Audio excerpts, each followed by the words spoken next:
Well, good morning, if it is morning, and welcome to this week's installment of Newman Lumen. I'm not Allison, I'm Joel Harder, the Associate University Chaplain and Director of the Truett Center, and I'm delighted to welcome you to this video today. Our theme this year is Bridging to Hope, and we are inviting speakers from our community, and we're using music that connects with hope in some way, that helps us think about what gives us hope in the midst of this truly unusual year, what helps us get rooted in hope, what helps us move towards the future. And this week, we're delighted to have one of our students, Jack Taylor, speak to us about hope. Jack is a senior from Sterling, Virginia, and has spent his past 3 years at Elon exploring his various passions and interests. He's majoring in strategic communications, and he has been super involved in the School of Communications, both in the classroom and outside the classroom. He's been involved with Live Oak Communications. This past summer, he interned with the Elon Com Collective, and he represents the communications school as a senator with SGA. When he's not at the Com School, Jack enjoys developing his leadership as a leadership fellow with SGA, and with other leadership opportunities around campus. However, one of Jack's biggest passions, and part of what he's going to talk about, is resiliency education. And he's been part of the organization Phoenix Flops since his first year on campus. And for his Newman Lumen talk this week, Jack is really excited to connect this notion of failing forward with our theme, Bridging to Hope, and we're so excited to have him sharing with us this week. Thank you. Thank you, Joel, Allison, and thank you to the Truett Center as a whole for having me a part of this year's Newman Lumen series. I also want to thank my family, friends, roommates, and mentors for all the support they've given me. Without them, I would not be standing here on this very podium today. When I first heard the theme of Bridging to Hope, I was excited because it felt like part of who I am and my journey through Elon so far. I've always been an optimist, and ever since I could remember, and leaning into hope has been something I've done for my entire life. That being said, one particular question posed by the prompt really struck me, and that was, what keeps us moving forward?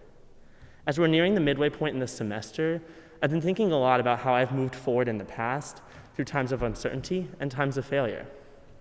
On Elon's campus, a lot of people know me for how involved I've been or how I just know everyone, and when I walk into a room. What people don't know is it's taken a lot of failure to get to that point and a lot of uncertainty. It all goes back, way, way back, to my admissions essay for Elon, specifically in response to the prompt about grit. For this prompt, I wrote about how I lost 4 consecutive student government elections from my freshman year to my senior year of high school, and how I just developed resiliency and leadership in that time. I applied early action and actually ended up getting deferred to regular decision a few days before my 18th birthday. A failure based on an essay about failure, kind of ironic if you ask me. On a whim, I decided just to also apply for the Isabella Cannon Leadership Fellows program because I had a feeling, why not? Well, the worst thing that would happen is I wouldn't get into Elon, or I wouldn't get into the program, or both even. But in fact, the opposite happened. I now stand here as a proud senior leadership fellow, and I'm just happy that even though I didn't get into Elon at first, I learned a lot on that way. I learned how to fail forward rather than fall flat. You're probably wondering what I mean by fail forward, and I'm happy to explain what that means. What it means is getting yourself back up after you fail, taking that time to process and reflect, and looking for something new to do or looking for a way to improve who you were. Failing forward has been critical to my success at Elon, because while I've been successful in many ways, I have had a ton of failures to go alongside that.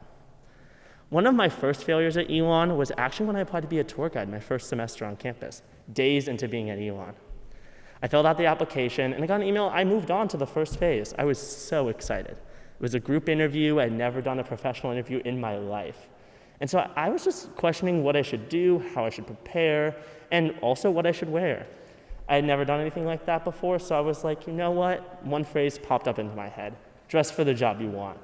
So I get dressed in what I think is the perfect Elon tour guide outfit, a maroon polo and khakis. So I walk up to admissions all proud in my outfit, and I look around and everyone else is in business professional outfits. I was mortified. Here I was dressed like a casual tour guide and everyone was here for this professional interview. At first I told myself, oh, there's no way this is happening, like, you know what, you're just out now. But then when they started talking, like the tour guides and the admissions staff, I realized, I may not get it, but why not try? Why not put that best foot forward and just see what happens? As I progressed through that interview, things just flowed really well. I built up that confidence that I was hoping I would have. And by the end, I left pretty hopeful. I started out kind of doubtful, and I left with that optimistic viewpoint that I know myself for. Ultimately, I did not get tour guides. I did not make it to that next round. But it's a story I laugh about a lot and I reflect about myself a lot because it was one of those first times I put myself out there and hey, it didn't work out, but it's something that I've been able to learn from and just build that resiliency going forward. A few months later, I attended the Intersect Diversity and Leadership Conference held on campus, and I actually met a group called Phoenix Flops, which changed my Elon career forever. They talked about failure and resiliency in ways that I never had conversations with other people about, and I knew that it was for me. When they said that anyone interested could contact them and be part of the team, I knew that was something that was my calling. This year, 3 years later, I stand as the director of Phoenix Flops, and it's crazy to think about how much time has gone by since then, since that first Intersect conference. Failure has been something that I've seen in so many ways in my life, and specifically at Elon. I'm just so thankful that I've been able to take that opportunity with Phoenix Flops to really grow myself and help grow other people. I've had so many failures, big or small, and I think that's what keeps my energy going to talk about these topics and talk about them as it relates to bridging to hope. Small ways and big ways, I've done it all. In one interview in particular, I started off every question by saying, that's a good question. When I was an RA, I accidentally ordered 2 medium pizzas for the entire floor of 25 people. I left with some hungry residents after that. When I was studying abroad in New Zealand last winter term, I wore my Fitbit kayaking in the middle of the ocean, and it was fried within the first 10 minutes. The kayak story reminds me specifically when I was in New Zealand, because I was going through a lot of bigger failures at that time, and it was still intertwined in that amazing experience. Coming off of that fall semester my junior year, I'd faced a pretty big failure at the end of the semester after overextending myself and trying to make everything work. And I was left in kind of an identity crisis.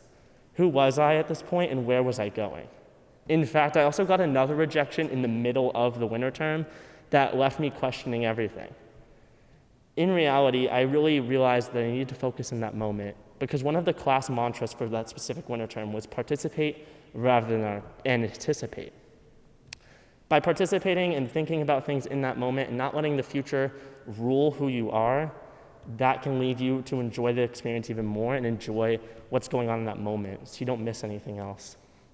That advice was something that I hadn't really thought about a lot before that winter term experience, and it has changed me since then. I came back for the spring semester at first and really had a great start. I really had myself grounded and centered from that experience, but also gave that time for myself while still committing to other things. I still remain involved to this day. I'm still that person always around campus, always doing things, but I have more of that time for myself to keep that ongoing reflection and ongoing recharge. Things were going relatively smoothly until the pandemic hit. It was a big shift for me, both literally, as I was going 5 hours away to Northern Virginia, where I call home, but also mentally, knowing that the spring semester was not going how I envisioned. However, the lessons that I learned both being part of Phoenix Flops and that 2-month ago period where I was on the other side of the world kept me centered in times where things were just really uncertain. That is not to say the pandemic did not come without failure, as I had to adjust how all my schedules were and adjust how I was learning and doing things at home. It was great to have my family by my side, and they were a really great support network, but I still kept up with my Elon support network, and I'm thankful to have that as a resource as well. These failures that I had were aided by the mentality I had to participate rather than anticipate, but also fail forward and grow from these mistakes, not letting them bring me down and also using them as a chance to reflect. As I conclude, I can share my answer to what keeps me moving forward. It's failing forward, taking the chance to grow, and not letting myself get caught up too much in the future when I have this moment right now, that I can look at and reflect upon. Those things help me bridge towards hope, and I hope whoever is watching this, that can also help you bridge towards hope. Thank you so much, and I hope you have a wonderful rest of your day.